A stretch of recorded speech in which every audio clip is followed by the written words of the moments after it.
ఇబ్రహీంపట్నం నియోజకవర్గం ఆదిబట్ల సర్కిల్ పరిధిలోని మన్నెగూడలో నిర్వహించిన ఇందిరమ్మ మహిళా శక్తి కార్యక్రమంలో ఎమ్మెల్యే మల్రెడ్డి రంగారెడ్డి మహిళా సంఘాల సభ్యులకు ఇందిరమ్మ చీరలను పంపిణీ చేశారు. ఈ సందర్భంగా మహిళల ఆత్మగౌరవం, ఆర్థిక సాధికారతకు కాంగ్రెస్ ప్రభుత్వం పెద్దపీట వేస్తోందని అన్నారు.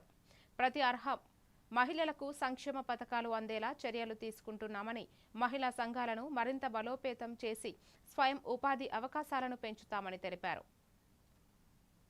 వాళ్ళందరినీ చూస్తుంటే 40,000 ఓట్లతో నన్ను గెలిపించింది.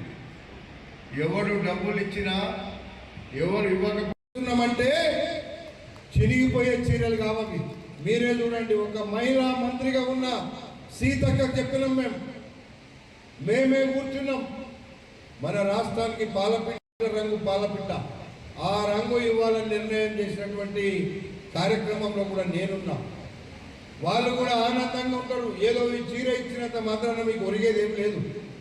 50 రూపాయల చీరను 500 రూపాయలకు ఆ రోజు మెప్పు కోసం ఇస్తలేము, మీ గౌరవం కోసం ఇస్తున్నామని చెప్పి ఈ సందర్భంగా నేను మనవి చేస్తున్నా.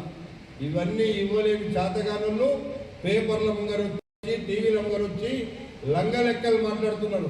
అవసరం వచ్చినాడు మిమ్మల్ని మా అక్క చెల్లెమ్మలకు ఎక్కడ ఒక ఈగ వాలి నష్టం చేస్తే మల్రెడ్డి రంగారెడ్డి మీకు